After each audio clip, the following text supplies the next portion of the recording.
il y a eu une rupture entre l'esprit de l'homme et l'esprit de Dieu. Dieu voulait diriger l'homme à partir de son esprit. C'est à partir de l'esprit que Dieu révélait sa volonté à l'homme, que Dieu montrait. Parfois les gens aiment qu'on fasse tout à l'église sauf Dieu. Quand on prêche, peut-être 15 minutes, parce que tu dis trop. Mais on peut chanter, faire le chemin toute une journée, ça ne dérange pas. Pour ceux qui sont à l'église ici, là, quand j'ai excursion, les gens sont nombreux, n'est-ce pas?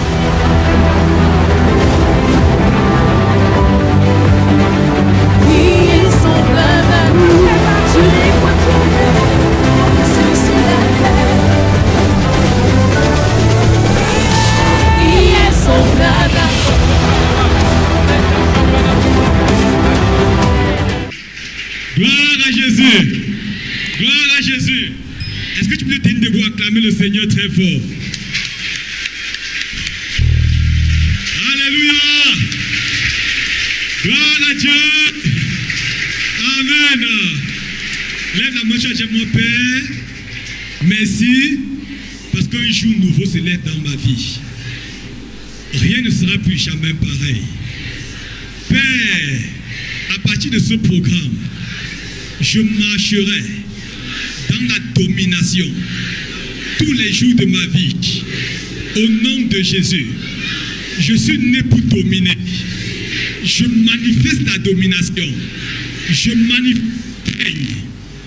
le caractère de Jésus. Je suis l'expression de la volonté de Dieu agissant sur la terre. Au nom puissant de Jésus, je suis la plateforme sur laquelle Jésus s'exprime au quotidien, au nom de Jésus. Ce soir, c'est ma soirée. Ce soir, c'est le jour de ma visitation. Père, merci de me visiter, de me restaurer, de me transformer, de me propulser avec force dans ma destinée. Au nom de Jésus. Reçois, Seigneur, honneur, louange et gloire au nom de Jésus-Christ. Et on acclame le Seigneur. Amen, amen, amen. Gloire à Dieu. Asseyons-nous, bien-aimés. Asseyons-nous dans sa présence. Ce soir, le Seigneur va nous faire du bien. Amen. Il va encore nous faire du bien. Nous continuons avec notre programme. Nous sommes au deuxième jour. Et qui peut me rappeler le thème du deuxième jour? Qui peut me rappeler le thème du deuxième jour?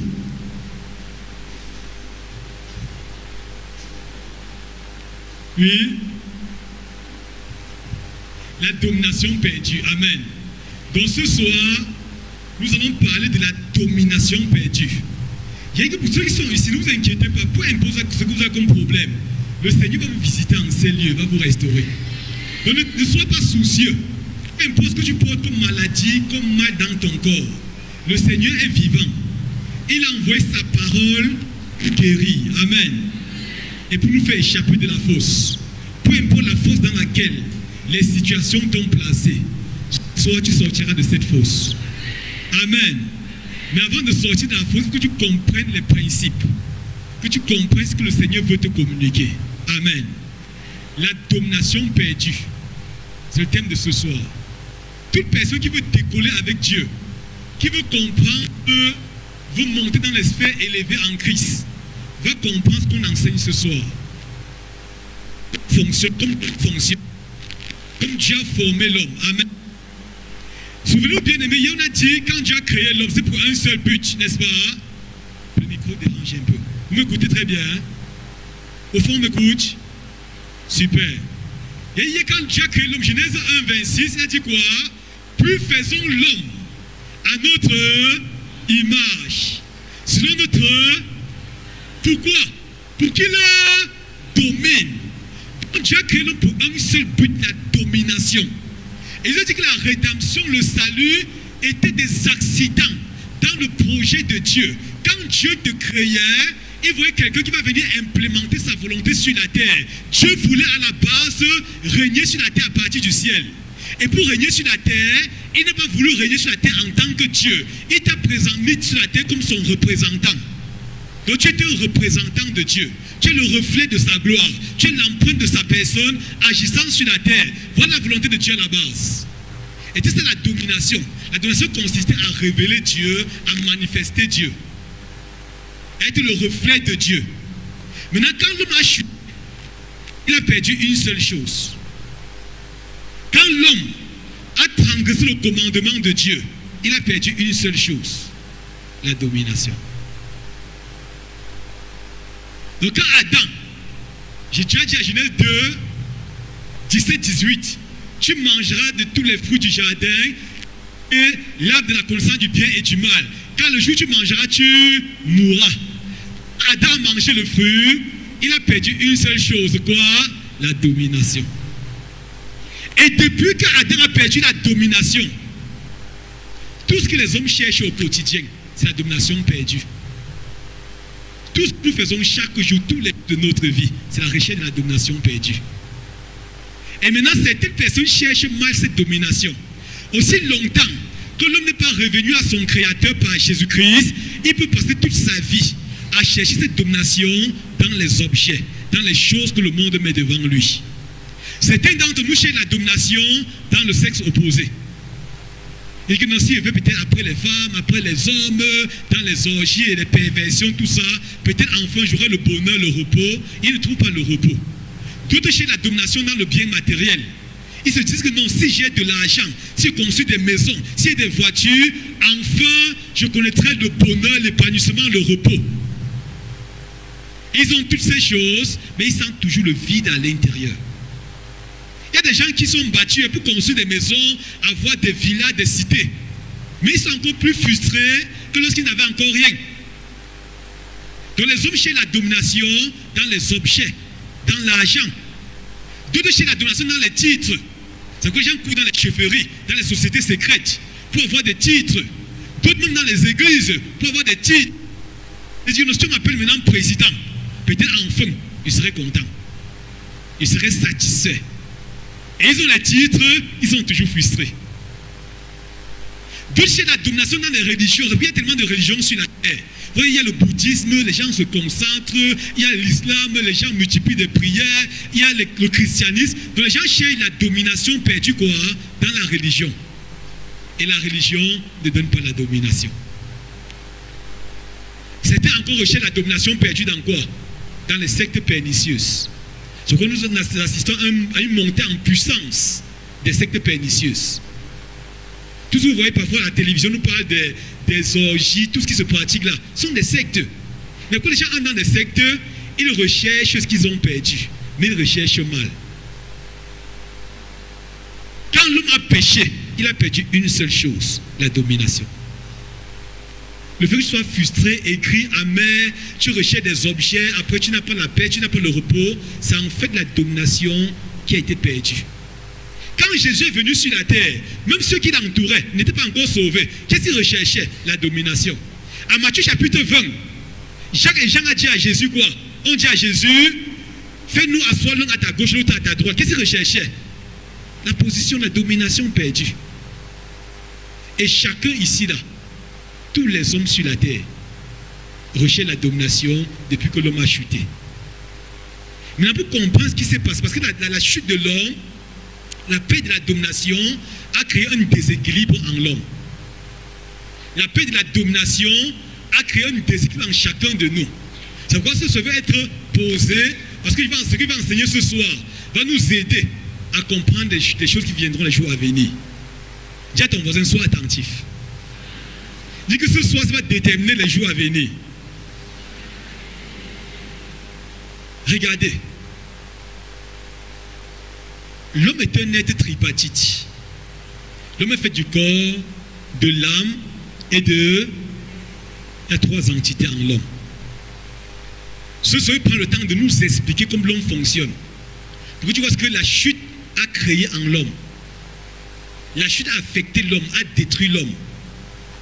Maintenant, si nous voulons récupérer la domination, il faut qu'on commence par comprendre qui est l'homme, comment l'homme fonctionne, et avoir les effets de cette domination perdue en l'homme. C'est ce qu'on va faire ce soir. Amen. Et que l'homme est un esprit qui habite dans un corps qui possède une âme. Donc l'homme est un être tripartite, corps, âme et esprit. Genèse chapitre 2, verset 7 dit quoi? Je vais rapidement lire Genèse 2, 7. La formation de l'homme. Voilà comme Dieu a formé l'homme. Genèse 2, 7. On dit ici, Genèse 2, 7. L'éternel Dieu forma l'homme de la poussière de la terre. Il souffla dans ses narines un souffle de vie et l'homme devint une âme vivante. Et que Dieu forma l'homme quoi? De la poussière de la terre. Donc Dieu a pris la poussière. Il a moulé la poussière. Il a formé la poussière. Après la poussière, qu'est-ce qu'il a fait? Il a pris le souffle de Dieu, son propre souffle. Il a insufflé son propre souffle en l'homme. Alors que l'homme est devenu une âme vivante.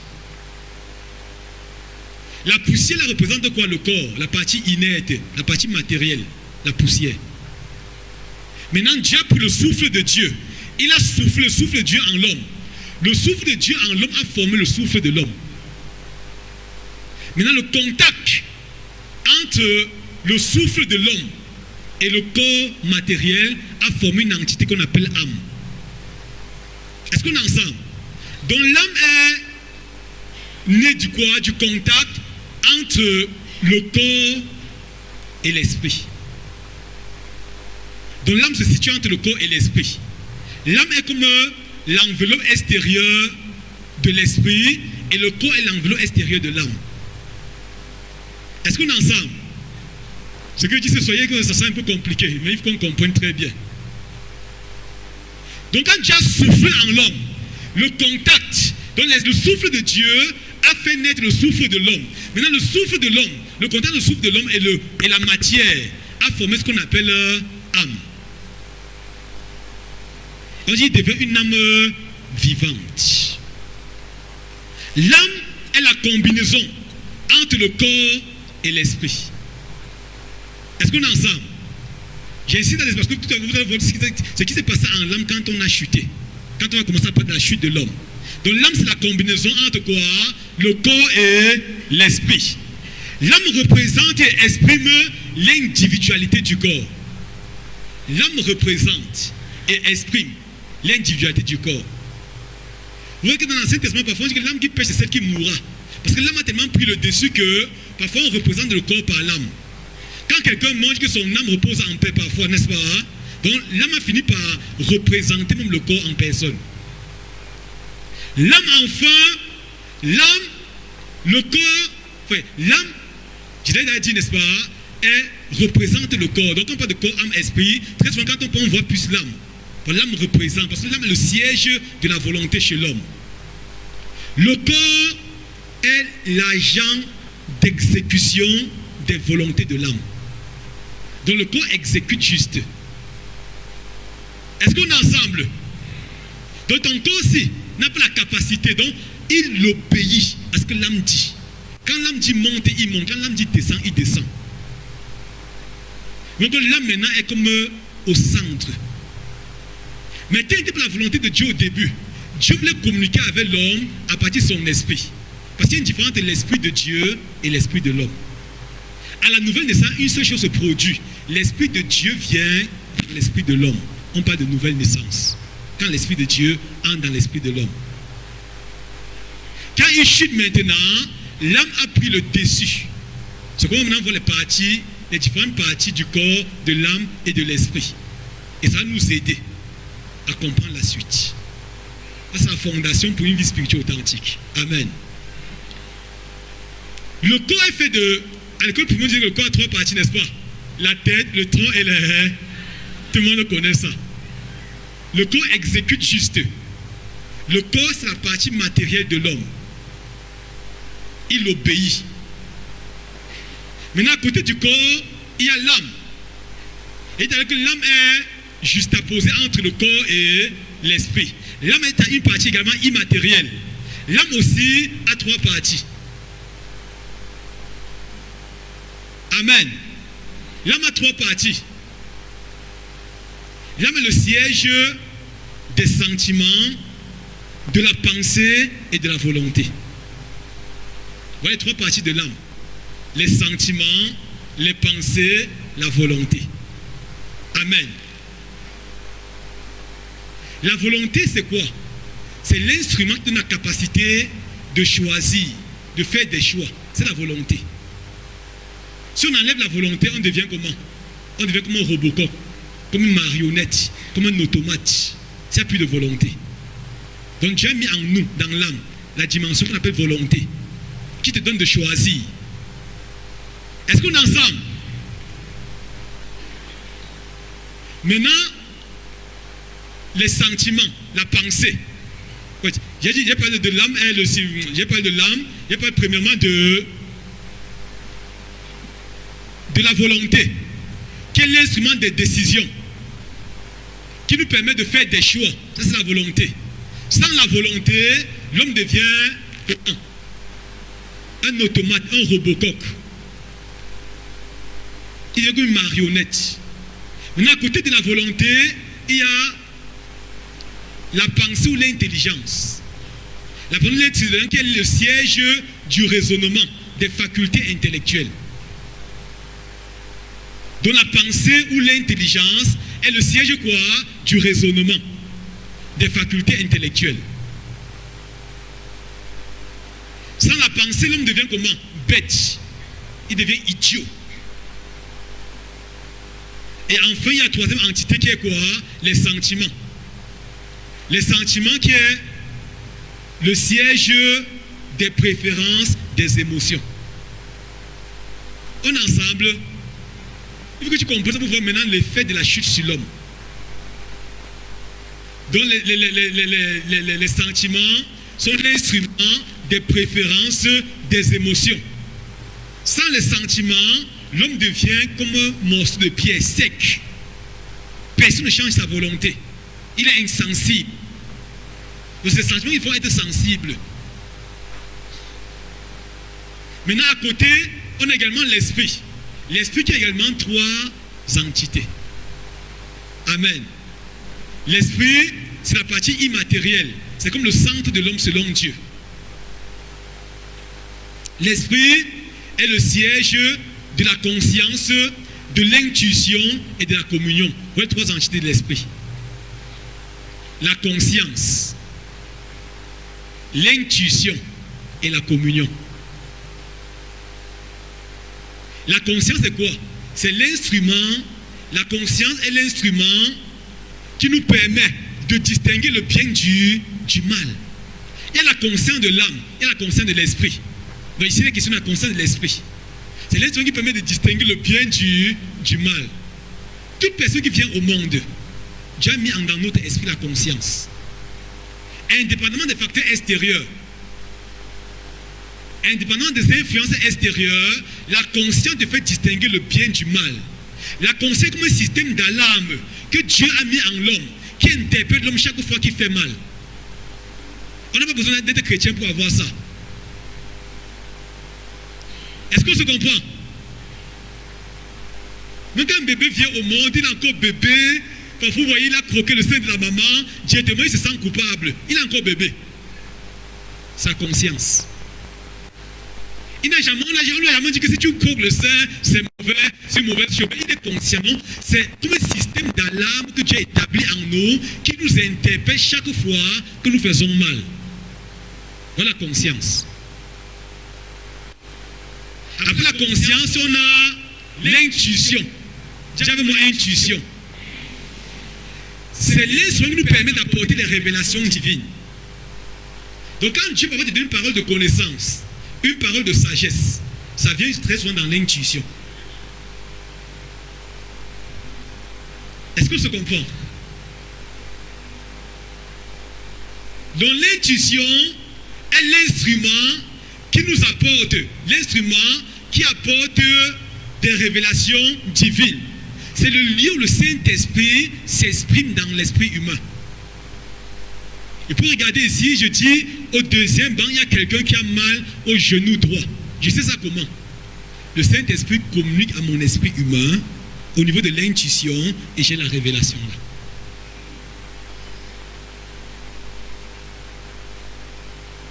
Et enfin, on a la communion. La communion, c'est le siège de l'adoration. La communion est le siège de l'adoration. C'est ce qui nous permet d'adorer Dieu, d'élever Dieu, de reconnaître que Dieu est vivant, de l'adorer. Toute adoration véritable se fait au niveau de la communion, pas au niveau de l'âme. L'âme est incapable d'adorer Dieu. Toute adoration qui ne se fait pas au niveau de la communion est simplement sensationnelle, intellectuelle. Bon, les gens ils font parfois trop de choses, n'est-ce pas, hein? C'est encore au niveau de l'âme. C'est sensationnel, c'est intellectuel. L'âme n'a pas la capacité de connaître Dieu. On connaît Dieu par l'esprit.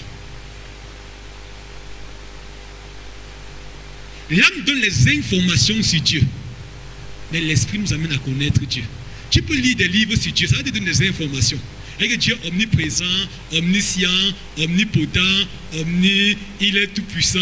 Ça, c'est des informations qu'on te donne à travers les connaissances livresques sur l'âme.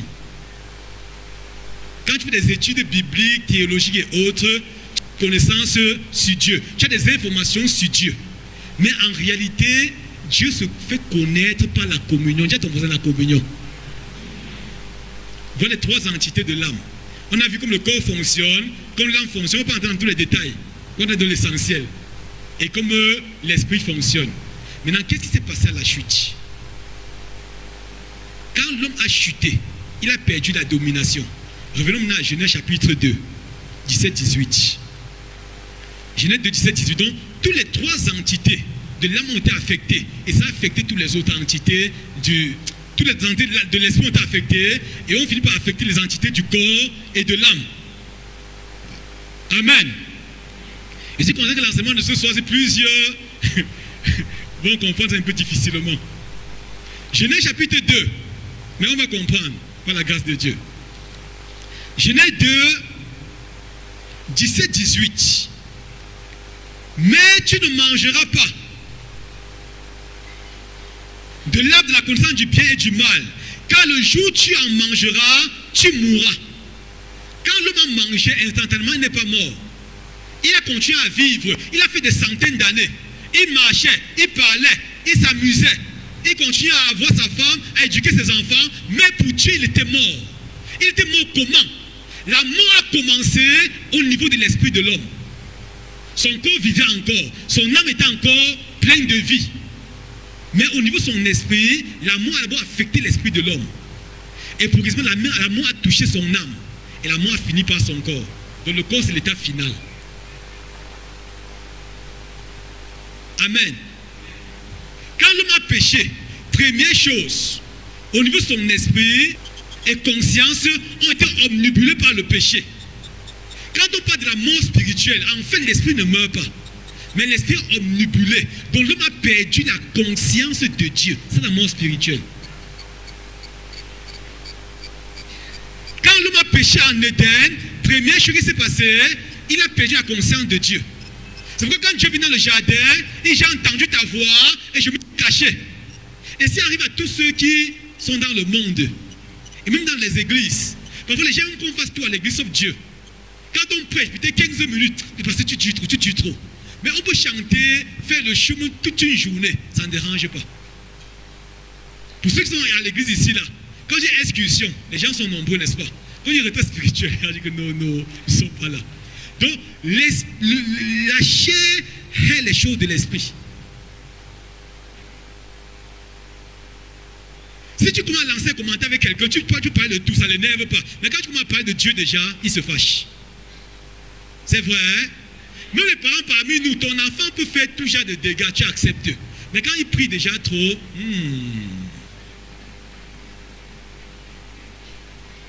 que ça, ce n'est plus l'église qu'on connaît là. C'est vrai, hein? Donc le premier problème, l'homme s'est produit au niveau de son esprit. L'esprit était omnibulé par le péché. Et à partir de ce moment, l'homme a commencé à haïr la présence de Dieu. L'homme a entendu Dieu venir en Éden, il s'est caché. Et aujourd'hui, quand on entend parler de Dieu, on se cache. Peut-être si un comédien vient ici, commence à faire un humoriste. Les gens sont très contents, n'est-ce pas? Hein? Mais quand c'est la parole de Dieu,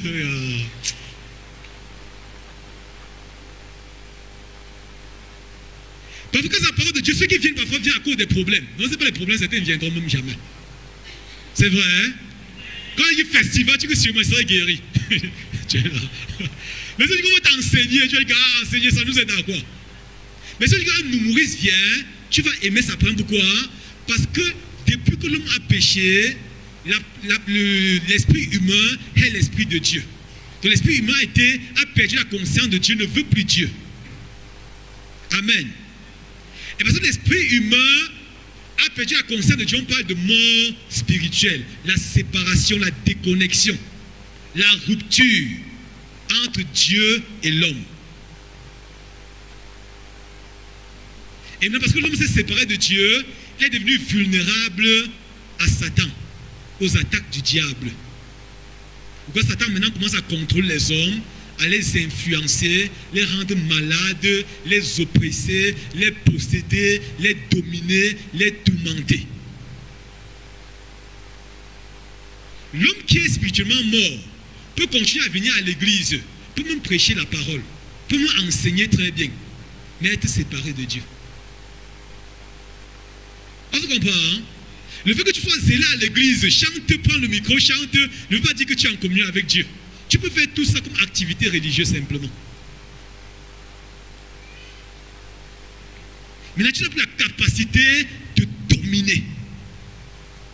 Quand on est séparé de Dieu, quand on a perdu la communion avec Dieu, on ne peut plus dominer. On ne peut plus révéler Dieu, manifester Dieu. On ne peut plus être ambassadeur, comme on disait hier, un représentant du Créateur au sein de la créature. On ne peut plus faire ça. C'est pourquoi les églises sont remplies de personnes, n'est-ce pas? Mais dont la présence aussi est insignifiante qu'une absence dans la société. On ne voit rien.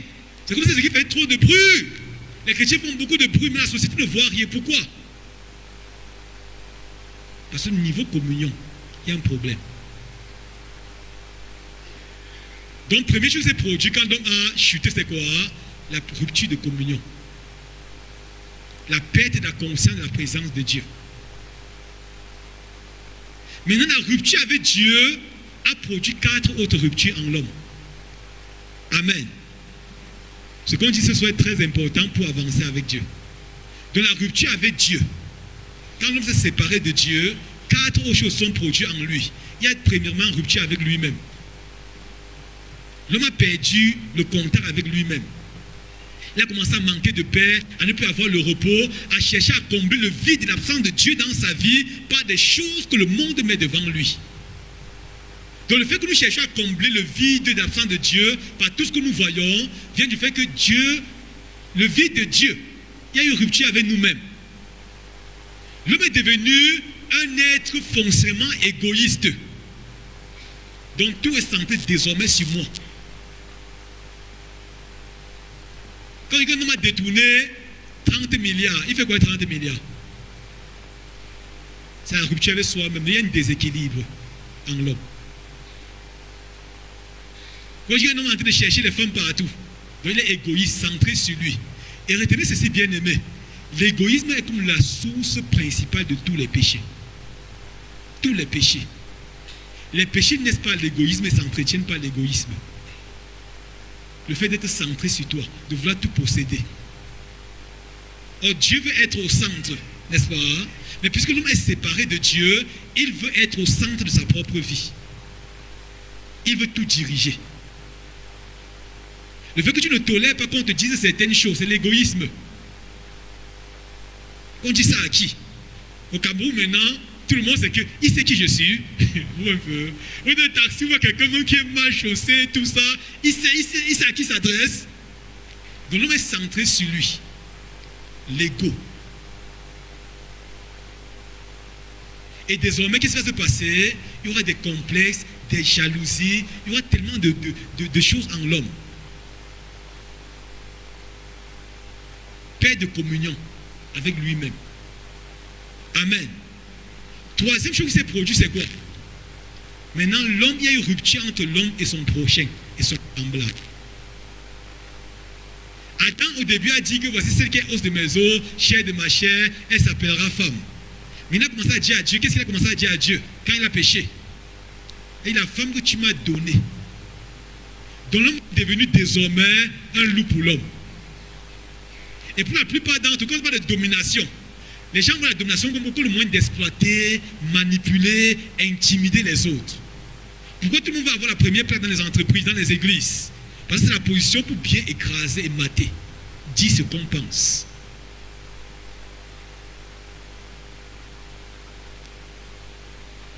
Donc quand l'homme a perdu la communion avec son prochain, il est devenu un ennemi pour son prochain. Et quand on voit toute la Bible, tous les batailles que vous voyez dans la Bible, c'est quoi? C'est la rupture de communion avec le prochain. Genèse chapitre 4, Caïn va tuer Abel. Genèse chapitre 6, on voit que le cœur des hommes chaque jour était penché vers le mal. Chaque jour, ce qui les intéressait qu'on fait ce qui est mauvais. Est-ce que Dieu fasse venir le déluge? Après le déluge, les hommes continuent à même lancer. Et si Dieu ne repart pas cet aspect en toi, tu ne peux pas vraiment manifester la domination. Plusieurs d'entre nous voient le prochain comme un moyen pour s'accomplir, pour se réaliser. C'est vrai. Mais on parle de l'œuvre de Dieu. On voit seulement les autres, non, ils vont m'aider à trouver un chemin. Désormais, l'homme est devenu un ennemi de l'homme. Il y a les philosophes qui ont dit l'enfer c'est les autres, l'autrui c'est ma mort. Là, c'est la pensée en fait qui anime l'homme. Maintenant, toutes les guerres, les batailles, tous les chocs que nous avons viennent du fait qu'on a perdu la communion avec notre semblable. Amen. Troisième chose qui s'est produite, quatrième, il y a une rupture avec le règne animal. Quand Dieu a créé l'homme au début, l'homme était appelé à régner sur tous les animaux. Maintenant, l'homme a perdu l'autorité sur les animaux. C'est vrai, hein? Personne ne peut se tenir devant un lion. Donc l'homme a perdu l'autorité sur la race animale. Désormais, l'animal domine, dévore, détruit l'homme. Au lieu de dominer l'animal, désormais l'animal domine l'homme. C'est vrai, n'est-ce pas? Et certaines personnes maintenant, de plus en plus, vont faire des alliances avec des animaux. Quand on voit la voix dans le village, partout là, quand je dis que quelqu'un a un serpent, il est content. Dieu est descendu plus bas que l'animal. Le totémisme, n'est-ce pas? Vous allez voir des gens comme ça, ils sont physiquement devant vous. Mais ils ont fait des alliances démoniaques avec des animaux. Les animaux règnent sur eux. Quand je dis qu'il a la panthère au village, il est content. Comme on ne parle pas fort, j'ai la panthère.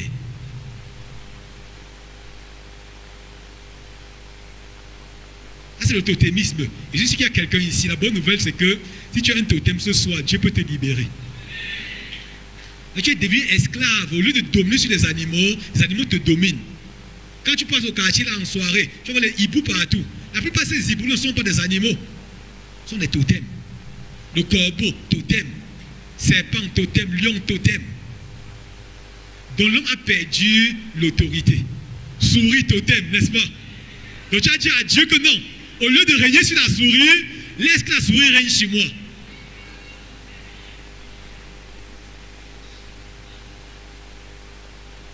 L'homme a perdu l'autorité sur la race animale. Genèse chapitre 3, 14. Dieu va dire quelque chose au serpent. Et désormais, tu seras maudit dans de tous les animaux des champs. C'est ça, hein? Tu mangeras la poussière tous les jours de ta vie. Dieu a maudit toute la race humaine, il a maudit les animaux, mais il a particulièrement maudit le serpent à Genèse chapitre 3. Quand Dieu dit au serpent que désormais tu vas manger la poussière tous les jours, à l'époque là, c'est le serpent avec les pieds. Mais Dieu lui a dit à partir de maintenant là, tu vas plutôt ramper. Et jusqu'aujourd'hui, le serpent rampe toujours. Mais le serpent à Genèse 3, 14 a deux dimensions. Il y a le serpent qui est un animal. Il était aussi le serpent qui avait une dimension spirituelle qui était Satan. Dieu dit, tu mangeras la poussière tous les jours de ta vie. Écoutez-moi très bien. Donc le serpent physique a été maudit, a été puni. Il devait ramper. Jusqu'aujourd'hui, il ne rampe pas encore. Mais le serpent spirituel, Dieu dit, tu mangeras la poussière. Genèse chapitre 2, verset 7 dit quoi? Que l'Éternel Dieu forma l'homme de la terre. C'est ça, hein? Donc, en d'autres termes, Dieu disait au serpent qui est Satan, tu mangeras l'homme poussière. Quelle partie de l'homme a été faite de la poussière? Son corps. la partie physique, l'homme dépourvu d'esprit. Ça veut dire que tous les hommes qui n'ont pas l'esprit, le Saint-Esprit, qui n'ont pas Dieu, désormais sont à la merci du serpent. Est-ce que tu comprends, hein? Sois zélé comme tu veux. Parle de Dieu comme tu veux. Si tu n'as pas fait la rencontre de Jésus, le plus petit des sorciers peut te menacer. L'apprenti vampire peut te tester et te dominer.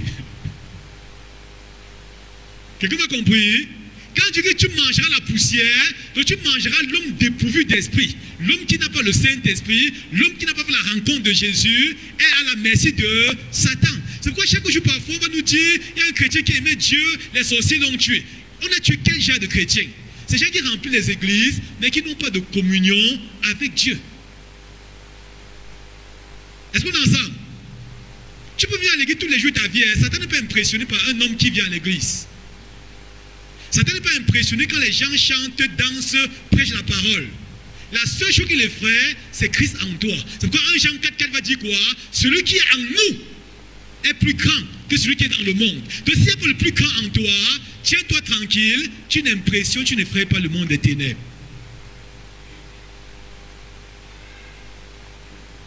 Quand l'homme a perdu l'autorité, il est devenu vulnérable. C'est pourquoi la plupart d'entre nous ici, là, le chrétien moyen a peur des sorciers. C'est vrai.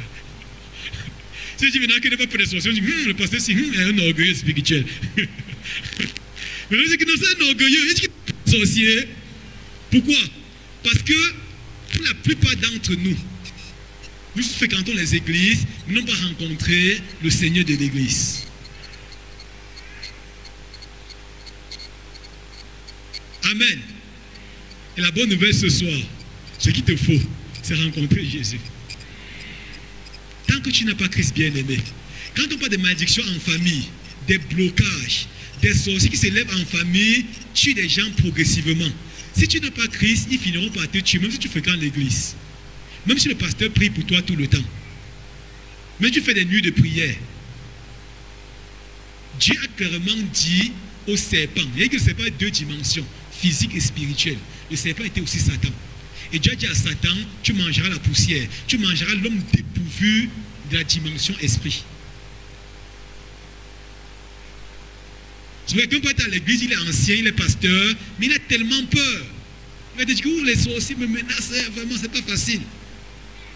Il y a plusieurs d'entre nous qui sont à l'église, n'est-ce pas? Mais quand c'est faux, ils partent quand même regarder ailleurs. C'est vrai, hein? Dis à ton voisin, ça va changer. Parce que Dieu va restaurer la domination. Amen. Il y a eu une cinquième rupture, la rupture avec le règne végétal. Dieu voulait que les hommes dominent même sur les végétaux. Mais premier, je crois qu'Adam a péché, il était le premier à détruire la nature. Aujourd'hui, on parle du reboisement. Donc le premier destructeur de la nature était Adam. Il a commencé à couper les feux, couper les arbres, prendre les feux pour se couvrir. Aujourd'hui, tout ce qu'on fait de plus en plus, c'est quoi? On dit le reboisement, il y a augmentation de la température et tout ça. Donc Adam était le premier à faire ça, à détruire la nature. Et on a tellement détruit la nature que désormais, la nature se lève contre l'homme. Il y a tellement chaud, vois un peu, la nature qui répond à l'homme. Et dans certains clans maintenant, les hommes ont un système de totémisme qui se fait par des plantes. Donc les hommes s'initient, un plante est comme le parrain d'une concession. Il y a des lieux sacrés où il y a un arbre, les gens viennent se prosterner en bas de cet arbre-là. Dont le règne végétal a fini par dominer l'homme. Les gens fabriquent des objets et ils finissent par adorer ces objets-là. Pour montrer que quelqu'un est parfois puissant, ici chez nous à l'ouest, quand vous êtes dans sa maison, il a fait un truc en lion, un lion en bois. Il est content. Il a fait un grand serpent en bois, n'est-ce pas? Donc il croit en ça. Et certains finissent par adorer ces choses.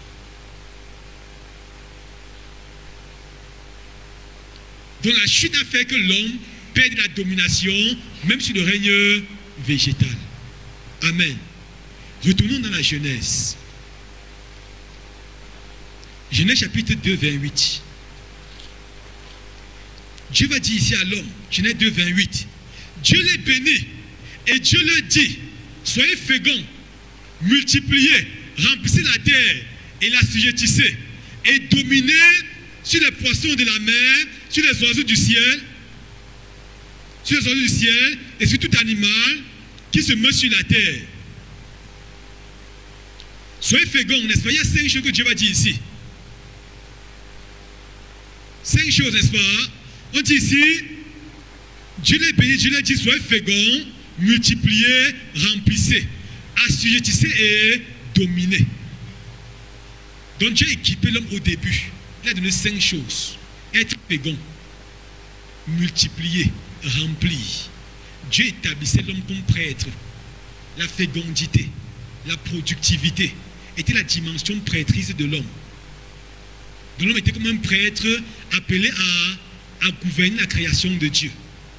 Maintenant, dominer, assujettir était la dimension royale. Donc l'homme était en même temps un prêtre et un roi au sein de la création de Dieu. Quelqu'un me comprend?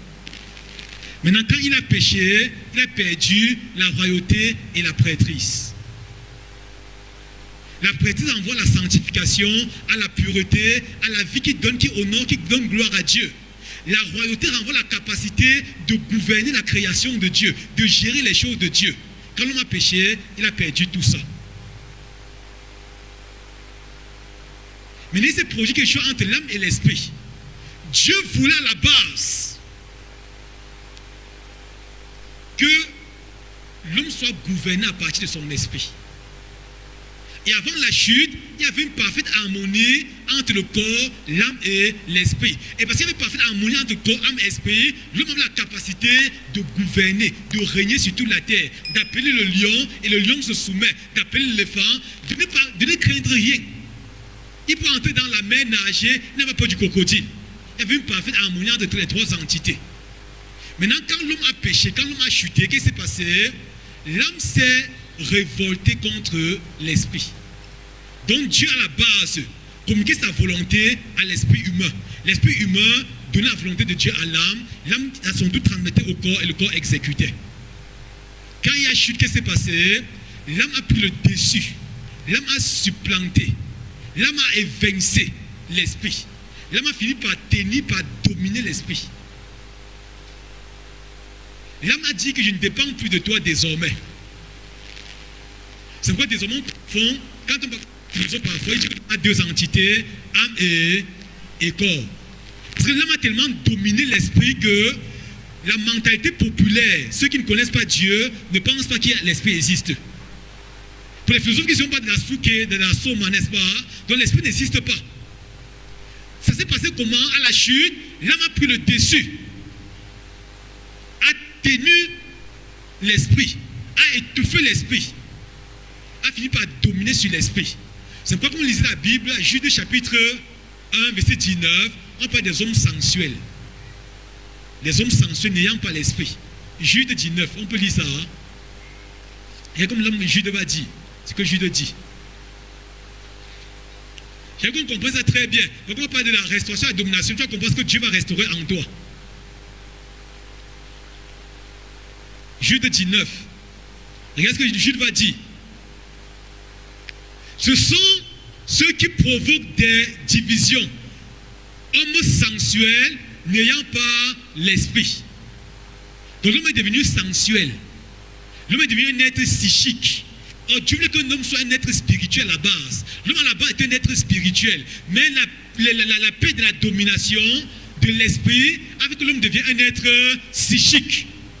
Donc désormais l'homme est conduit par ses sens, par ses émotions, par son intelligence, non plus par Dieu. Est-ce que vous me comprenez? Parce que quand tu peux entreprendre quelque chose, tu penses, n'est-ce pas? Tu dis pas qu'est-ce que Dieu pense. Pas tu veux même prier, mais ton âme a pris le dessus, c'est ton âme qui détermine ce que tu fais.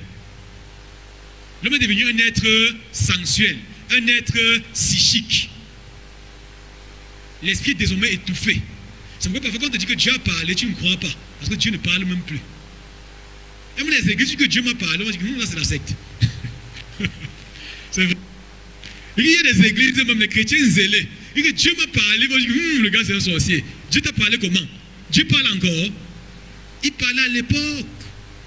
Mais maintenant là, il ne parle plus. Pourquoi est-ce que ça nous arrive? Parce que l'homme est devenu un être sensuel. Un être psychique. Donc c'est l'âme maintenant qui contrôle. Et quand on disait Galates chapitre 5, on parle des œuvres de la chair. Les œuvres de la chair sont liées à l'homme sensuel. Galates chapitre 5, je vais rapidement lire. Galates 5.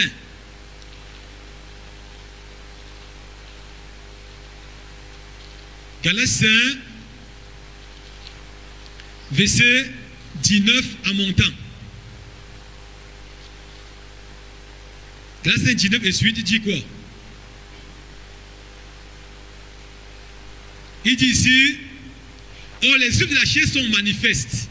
Ce sont l'impudicité, l'impureté, la dissolution, la magie, l'idolâtrie, les inimitiés, les querelles, les jalousies, les animosités, les disputes, les divisions, les sectes, l'envie, l'ivrognerie, les excès de table et les choses semblables.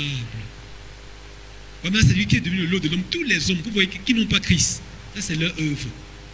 Et même quand l'homme a Christ, là on va voir ça plus tard, là on va tout continuer à chercher à dominer, à régner sur l'homme.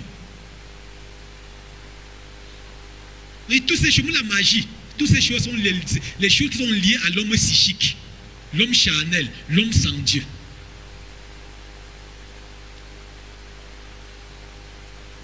Maintenant, désormais, l'homme est vulnérable à quoi? À la maladie et à tout ce qui est mauvais.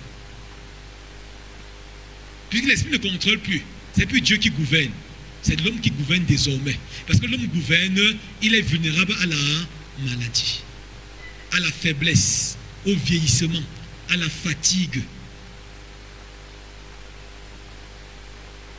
Toutes ces choses nous arrivent pourquoi? Parce que Dieu n'est plus au contrôle. Est-ce qu'on est ensemble?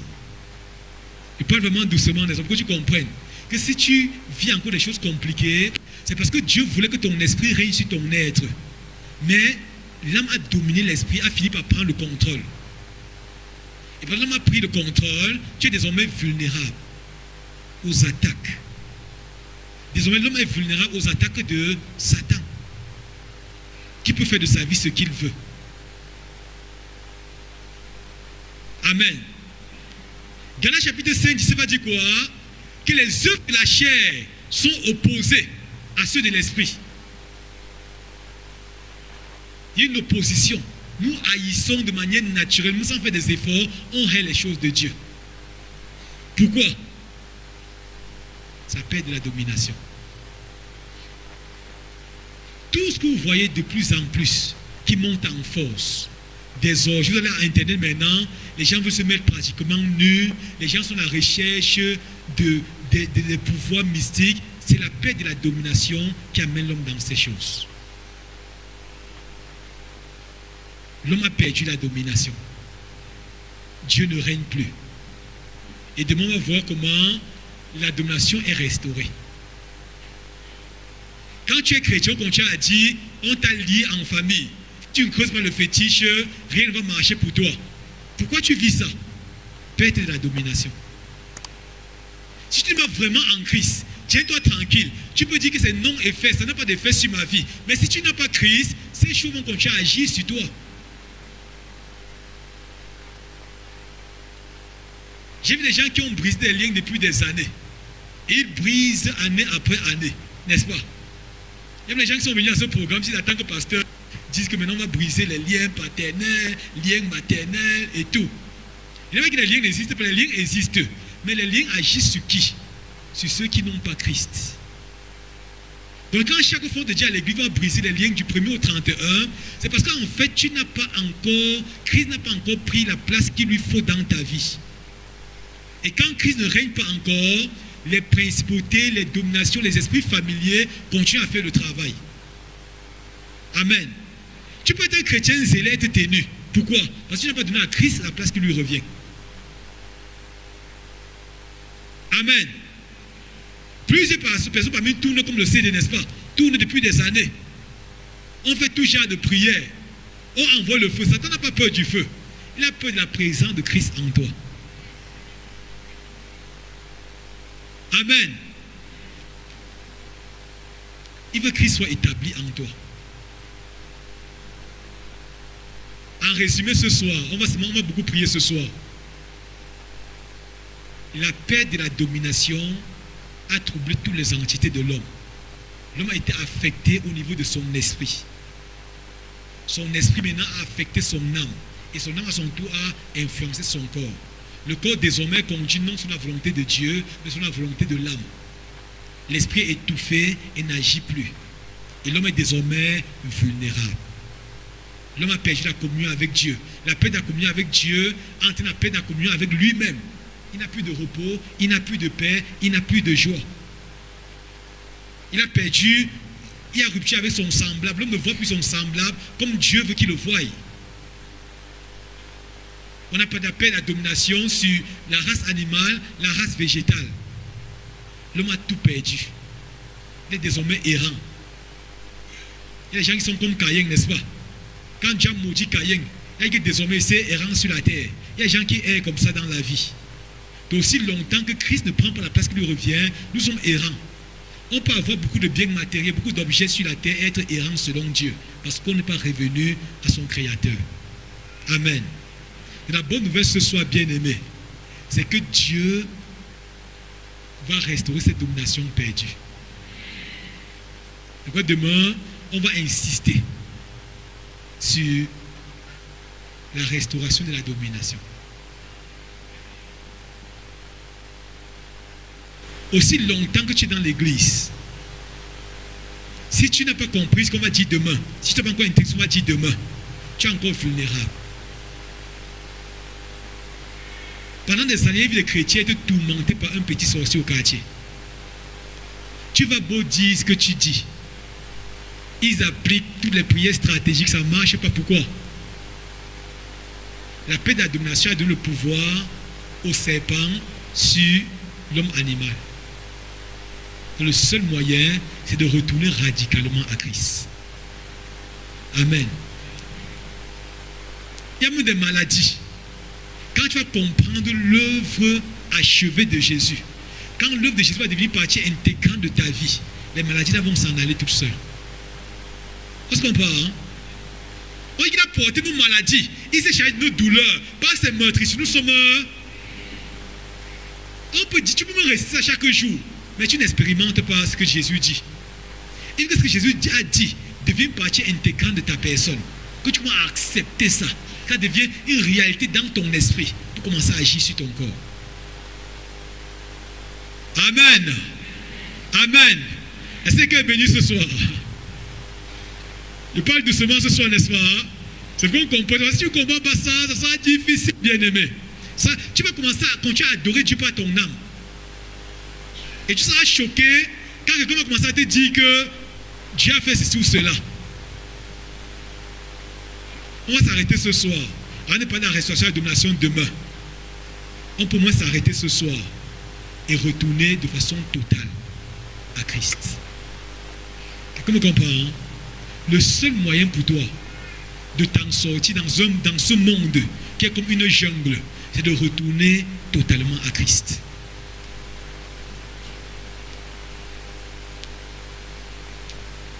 Si tu ne retournes pas à Christ, bien-aimé, tu seras comme une proie facile pour Satan. Tu seras à l'église, mais Satan va continuer à te manipuler, à te dominer. Et tenez-vous tranquille, j'ai dit ça ici hier, quand on a finissé, que Satan n'a pas peur d'un endroit qu'on appelle église où on adore Dieu. Parfois, lui-même fait son entrée et il impose son rythme. On se comprend, hein? Je suis très sérieux, hein? Quand tu es à l'église, on adore, on lève les mains là. Satan n'a pas peur de tout ça. Parfois, à l'église, c'est même lui qui dirige. On appelle le prince de ce monde, le prince du système établi de ce monde. Et si nous sommes des leaders ici, ceux qui sont des leaders ici, si vous ne donnez pas à Jésus la place qui lui revient, Satan finira par gouverner même votre structure. Si vous êtes leader d'église, il finira par diriger l'église. Il y a des églises qui sont conduites par Satan lui-même.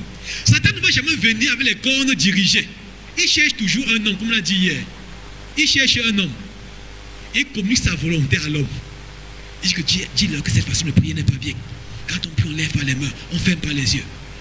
Donc Satan qui inspire, il inspire ses agents. Et depuis qu'on prie comme ça, ou un peu, la prière normalement c'est une affaire entre Dieu et l'homme. Donc si je me mets à genoux quand on prie, ça t'énerve, et que tu es une mauvaise influence satanique. On commence à bien aimer. Moi, je me suis mis à l'église, à genoux dans une église, je priais. Et que ça c'est la secte. Depuis qu'on prie, on se met à genoux. Et que la personne est polluée par un esprit méchant. Est-ce qu'on est ensemble? C'est pourquoi il faut retourner totalement à Dieu. Si Dieu ne guérit pas tout ce qui s'est passé au niveau de ton âme, tu peux devenir un leader, mais tu seras un instrument puissant entre les mains du diable. J'ai pris le temps d'expliquer les choses sur l'âme pour que tu comprennes. Tu peux changer.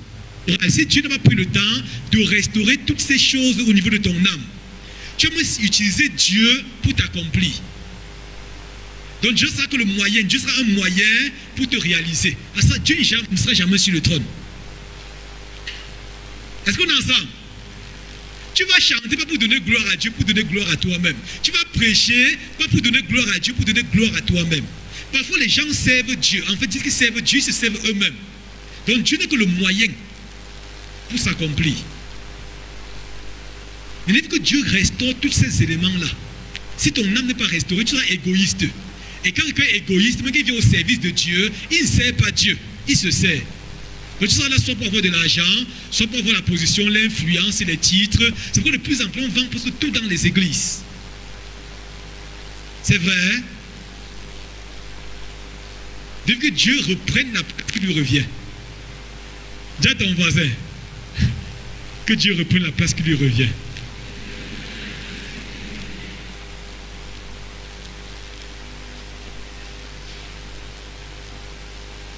Si je veux m'arrêter là et dire à quelqu'un, tu peux dire ce soir, si je suis conscient que je suis loin de toi et j'ai besoin que tu reviennes dans ma vie. Tu peux reconnaître que tu es séparé de Dieu. Et loin de Dieu, on est vulnérable aux attaques de l'ennemi. Et revenir de tout cœur ce soir à Dieu. Et ce soir, on va trop prier ce soir. Et qu'on je sois long dans l'enseignement. Parce qu'on va vraiment prendre le temps de prier. Peut-être tu es venu ce soir parce que tu veux la guérison. La première guérison, c'est le retour radical à Dieu. Et tu ne peux retourner à Dieu que par Christ. Amen. Donc ce soir, je me dis, Seigneur, je suis fatigué, ça n'a pas de sens. Je suis même venu à l'église, pas parce que je veux, mais parce que je veux la guérison, je veux de l'argent, je veux la femme, je veux. L'attachement aux choses de ce monde-ci, c'est le vide de la présence de Dieu dans la vie de l'homme. Donc les gens sont tellement attachés à la voiture, attachés à la maison. C'est pas mauvais toutes ces choses-là. Mais quand Dieu est absent dans ta vie, la place qui devait revenir à Dieu revient aux objets. Tu essaies de combler le vide de l'absence de Dieu dans ta vie par tout ce que le monde met devant toi. Et de plus en plus, les églises, les chrétiens sont à l'église non par amour pour Dieu lui-même, mais pour les choses que Dieu donne. Est-ce qu'on est ensemble? Donc tu peux venir ici, dans ta tête, quand je dis que Dieu est grand, tu vois bénédiction, n'est-ce pas? Tu entends seulement bénédiction. Et Dieu est bon quand tu es une jeune fille de 32 ans, tu entends seulement mariage. Donc tu veux exploiter Dieu. C'est ça. Et Dieu est grand, tu veux ma santé. Dieu est puissant, tu vois, tu es un objet. Oh, Dieu ne veut pas d'abord te donner des objets, il veut te donner lui-même. Et quand Dieu s'est donné, quand tu as reçu Dieu, tu as tout. Mais si tu as tout ça sans Dieu, tu n'as rien. Amen. Donc ma prière pour toi ce soir, bien-aimé, c'est que tu t'arrêtes, tu dis Seigneur, ce que je veux, c'est d'abord toi. Je veux ta présence plus que tes présents. Je te veux plus que tout ce que tu peux me donner. La marche chrétienne commence à ce niveau-là. Tu peux être là, tu veux même être un jeune serviteur de Dieu, tu vas seulement multiplier des programmes parce que tu veux te faire un nom. Non, ce que Dieu veut, ce n'est pas d'abord les programmes. Tu n'aimes pas les hommes plus que Dieu. Ce que Dieu veut, c'est d'abord toi-même. C'est toi-même, ce n'est pas que tu multiplies un programme pour lui. Avant de chanter, il te veut. Amen. Donc on va s'arrêter ce soir et donner le temps à chaque personne de parler avec Dieu. Après on va prier. Ce soir, de façon particulière, il sent qu'il y a une onction forte de guérison en ces lieux. Donc on va d'abord prier, tu vas t'arrêter et dire Seigneur, ce que je veux c'est d'abord toi. Il veut te chercher pour toi-même. Je refuse de te chercher pour les choses que tu donnes. Je veux te chercher parce que je veux une renommée, un nom, un titre, une position sociale. Je veux te chercher pour toi-même. Je venais pour la guérison ce soir, mais je comprends qu'il n'y a plus que la guérison. Il n'y a plus que la guérison.